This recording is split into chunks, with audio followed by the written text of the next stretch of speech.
Good morning, everybody. Thank you for being here and listening to us and trying to address this daunting problem that is the problem of water. We've heard already that, in fact, there are a very large number of actors that have to come together to solve this problem. So what I'm going to try to do today is give a little bit of a practical approach of how we at Sciens are addressing this issue of how do we solve this problem. It's not easy. So let me start by saying that, just to set the tone, that 23 centuries ago, a man called Plato, and subsequently other great thinkers such as Copernicus or Locke, and eventually Adam Smith, came up with an observation which eventually became known as the water-diamond paradox.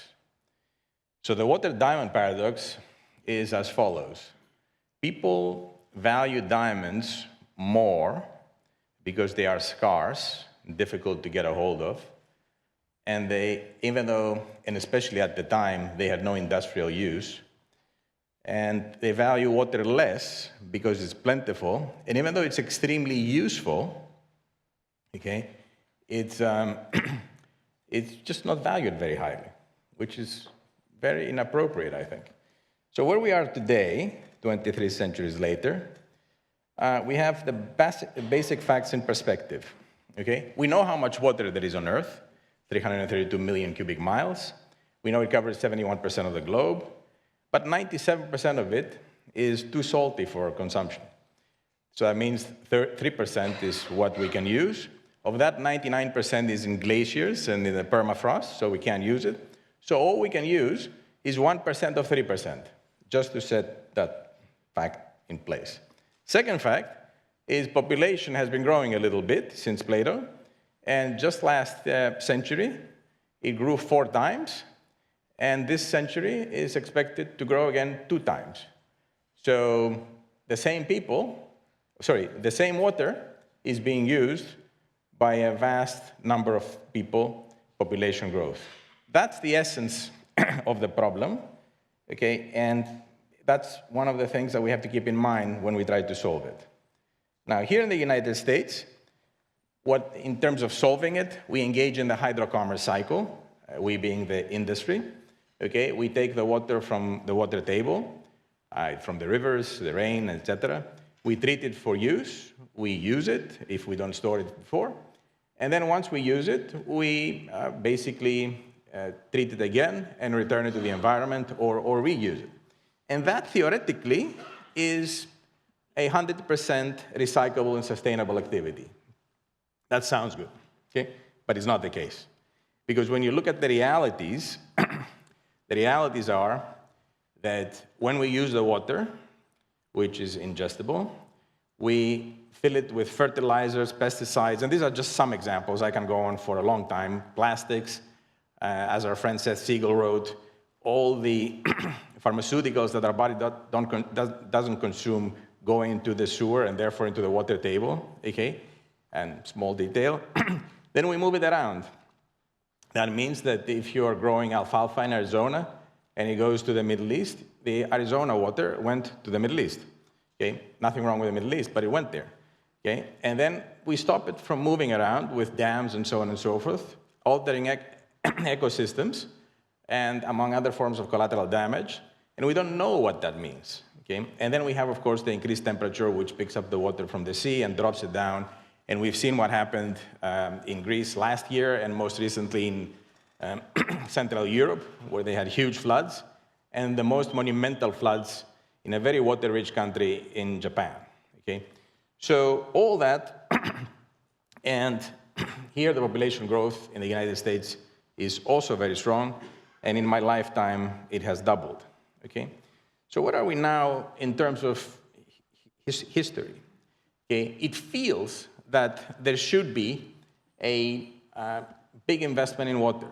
Big investment in water usually happens when there is an acute need. So the first acute need was the 1890s, 1900s, when cities like Boston and New York and London realized that they were having a lot of waterborne diseases, so they built sewers. The municipal bond system was created, okay?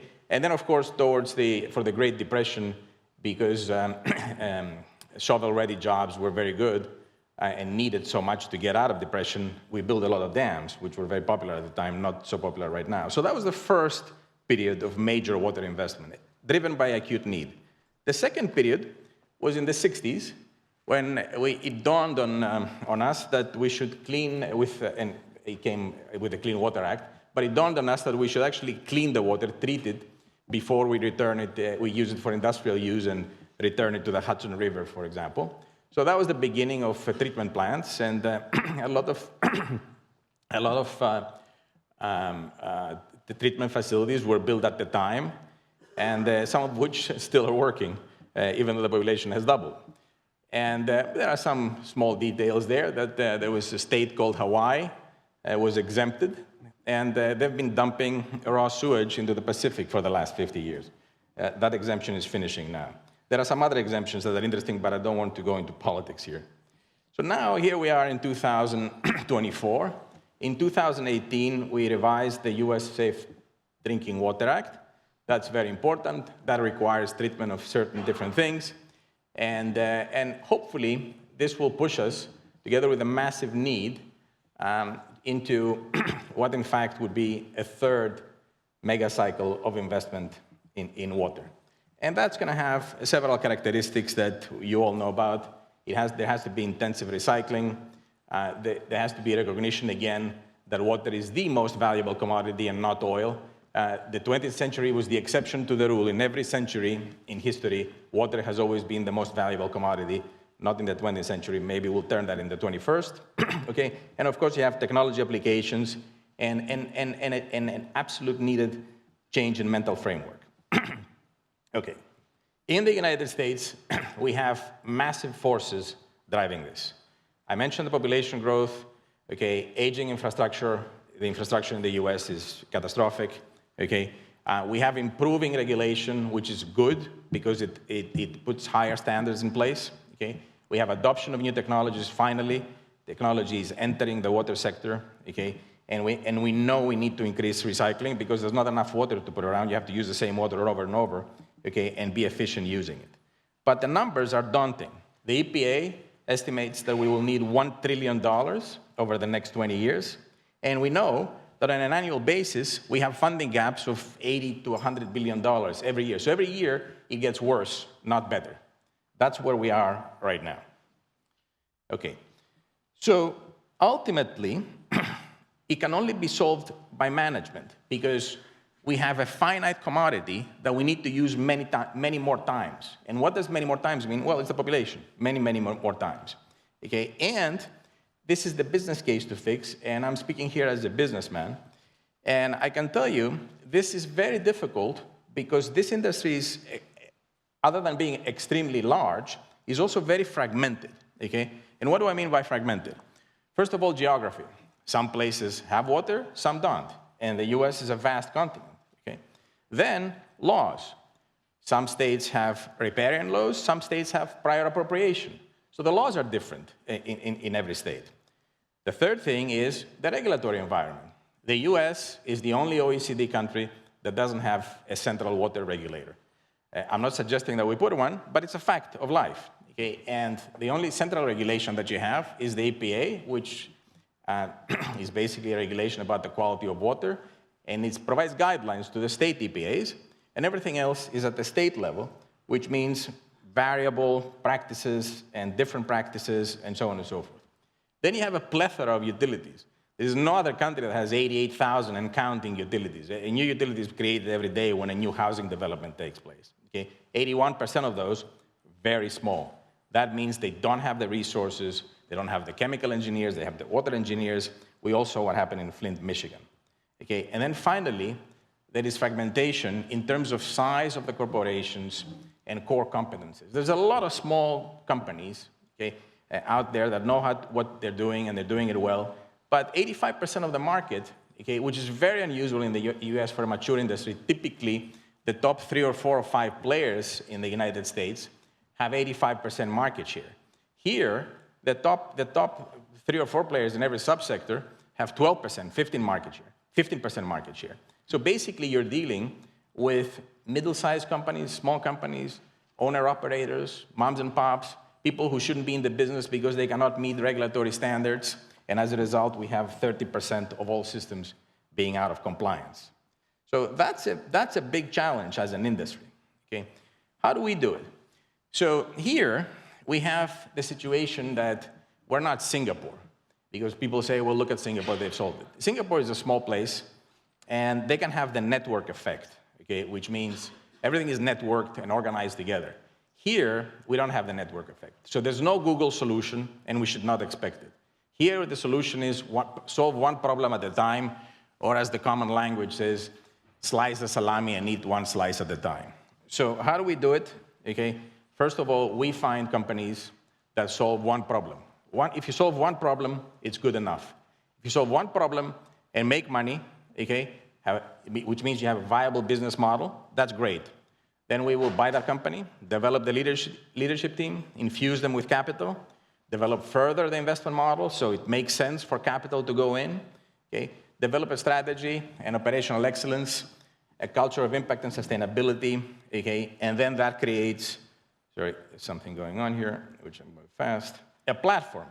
Now, platform companies are super important in the industry because they can execute in scale, they have capabilities that smaller companies don't have, okay, and in this instance, they generate a lot of positive impact, and improved management is what we need in this industry, but also they are conduits of institutional capital at scale. And this is what this company needs. It's a big problem that we don't have conduits of institutional capital at scale in this industry. And that's what platform companies do. So we've done okay, I would say, for Sciens. We've been at it for 11 years, and we started investing 6 years ago. And we have some platform companies here at who solve problems at the conference. CSWR, which solves the problem of acquiring and refurbishing underperforming or defunct small utilities and then bringing them into compliance. Huge problem to solve. We have another company in our portfolio, WASP, which is basically a company that provides water plant and equipment as a service to municipalities.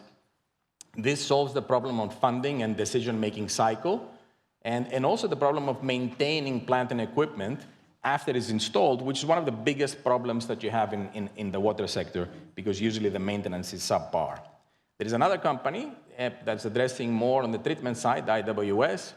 That company solves the problem of providing a turnkey solution to the middle market in terms of treatment facilities, because if you are a beverage company or a yogurt company or a municipality, you have no clue, you don't know what you need to have in terms of your treatment. You just want your water to be clean, and in that respect, if you have a turnkey solution, that's extremely helpful.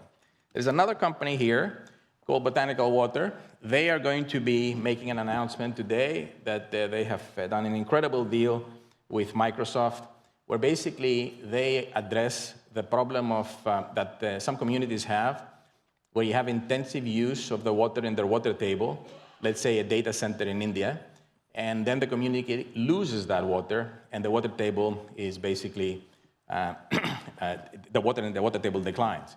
So this company actually reuses that water and uses also a very, very innovative industry community model to return that water to the community. So these are real companies solving real problems today. Now, where we want to get to, hopefully, is to enter a virtuous cycle, okay? That requires, as I mentioned, organization, and the organization and the rationalization reveal the real costs and value, okay, of doing something, and that allows for improved valuation and market concepts to bring institutional capital. And institutional capital allows for the infrastructure updates that we all need and the introduction of new technologies. And then that values the academic knowledge that's developed in universities such as Columbia and technology innovation, which then can be introduced, finally, into the water sector, okay? And that generates tremendous impact, tremendous results, societal satisfaction, and creates the virtuous cycle that basically people want more, because once you're successful, you want to be more successful. And that also helps the regulators to set higher regulatory standards and higher targets for companies to meet and to achieve the objectives that we've all been discussing here. So here is what we've done. Okay? This is in 5 years, and this is my last slide. And we're very proud to report that we are obviously a United Nations signatory, and we have invested $589 million in water infrastructure updates. That has had huge impact. 8.7 million people have better water, and you can see the statistics, 1.5 billion gallons a year, and we have removed pollutants from waterways, 111,000 tons. The second thing is economic growth. Water investment generates tremendous amount of economic growth.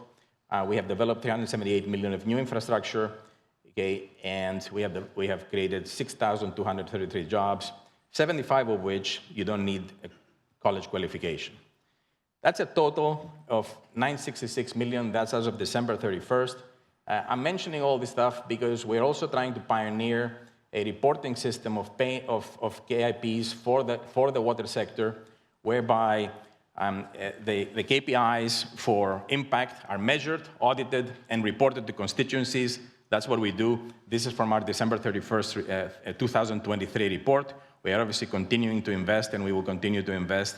And we're very proud that we have this, and it's available, by the way, on our website for anybody who is interested. But we're hoping we're leading the way there. So with that, I want to say to you that I hope that after today, you'll have new ideas as to how to address the problems in the water sector. And I thank you all for listening to me, and I assure you it can be done.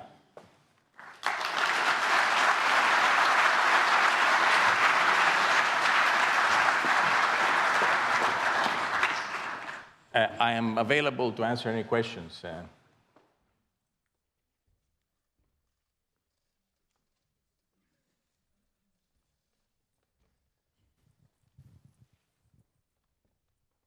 The numbers that we saw, are they for the US exclusively, or are you active in other countries? Yes, I'm sorry, I didn't. So these numbers are only for the United States, because we only invest at the moment in the United States, although some of the technologies and products of our companies are available to be sold in other countries, so they do make an impact. I mentioned botanical water. But these numbers are just for the United States.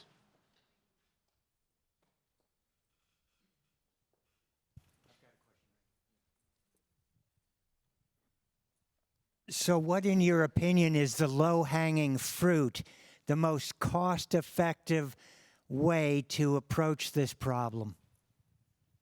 Well, we have to identify, as I said, a problem to solve, a smaller problem to solve within the water sector, because we can't, there's no Google solution, there's no network solution here. It's a fact. So if you find a problem and it has a business model that can sustain the solution, in other words, the company makes money when they're solving the problem, then you have something good. Then you take that company and build it up, okay, on the basis of what it does well, you grow it. That's the best approach that I could find, that I could explain how to do it. Now, that could apply in a number of things. It could apply all along the curve, because the curve of investment in the United States in water can be anything from plant and equipment, infrastructure, okay, infrastructure that needs to be improved, all the way to companies that basically provide products and services to the infrastructure companies. And then at the very end of the curve, companies that are developing technology that will then be incorporated into products and services that will then be sold to the infrastructure companies. So solving a problem can be anywhere on the curve, okay? But the key is to find a company that solves a problem, makes money. That means they have a viable business model. And if you have a viable business model in the water sector, that's extremely valuable and a great starting place to be. We can take one more question.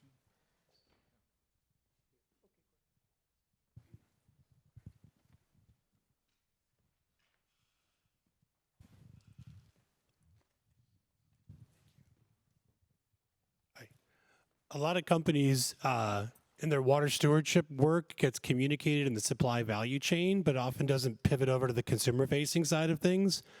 At what point do you think it'll be safe for consumer-facing strategies to talk about their water stewardship efforts without putting their consumer connection at risk? Oh, I think they should be talking about that now, because education and transparency is the most important thing. We have found, and I don't want to take away from Josiah Cox, the CEO of CSWR, who will be speaking about that. We have found that the more we explain to the communities what we are doing and the benefits that clean water brings to the community, the community only typically has a resistance if they have a higher cost. Other than that, there is no resistance. They want clean water. So the question is, at what point does the cost, the additional cost, lose to having water? So you have communities where you go and they have dirty water, manganese in their water, and they cannot do the laundry, they cannot take a shower, they cannot wash the dishes. So you know what they do? They go to the laundromat in town. So you go to the laundromat, it's much more expensive.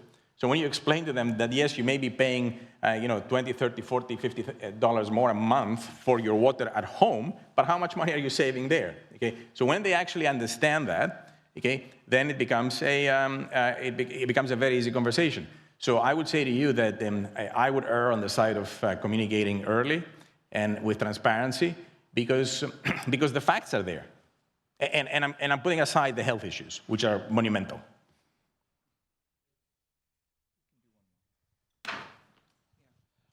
Thanks very much, John. I think the trajectory you described is remarkable. You started with 0 5 years ago, basically, right? The way I would frame this question is that we are really trying to solve a broader problem. The investment needs for infrastructure, urban, just in the US are around $20 billion a year at the moment to catch up to standards. You spend $1 billion in 5 years. So I think the question is that this has been largely a public sector effort historically. It's very interesting to see a private sector play that comes in. There's opposition to privatization. You've laid out some of the arguments there. Is this space big enough for a lot of other people to do the kind of things that you explained with the platform, with vertical integration of technologies, with consolidation across utilities for management, because it's a very attractive proposition. Do you see this happening with a lot of other entrants joining in the near future? So there's a couple of questions there, Professor. So on the first part, in terms of for an industry to digest $1 trillion or whatever the number is, it's going to be a fraction of that. Not all that money is going to go in. It has to have the infrastructure, that can digest that money. That means the money is coming in properly, it's being monitored, it generates a return, there is transparency, and so on and so forth. That's what I meant. There are not the conduits of capital for that type of money to come in, and those have to be created, and that can only be platform companies. Okay. Now, in terms of the public to private, I don't want to go here in the debate of is private management better than public management, but I can tell you this, that this industry is not only the municipalities, so I'm not advocating necessarily privatization, okay? But the industry needs so much money that new companies, new structures need to be created to actually bring all this money in. So that's more likely than not going to be on the private sector, because you can move faster, more efficiently, and if okay, I'm a capitalist, I accept it. If profit is a motive, that's a great discipline, because people don't want to lose money, because if they lose money, then they go to somewhere else where they don't lose money. So you have that discipline on the market. So I think the evolution is going to be more on the private side, just simply because these structures need to be formed, and then the private side is going to be more likely to accept technology, because you asked about technologies as well, new technologies. Because it's more structured to actually take a risk than the public side. Okay, and when you include a new technology, you are taking a risk. Okay, even if it's a proven technology, because it has to work within the system. So that would be my answer. John. Thank you.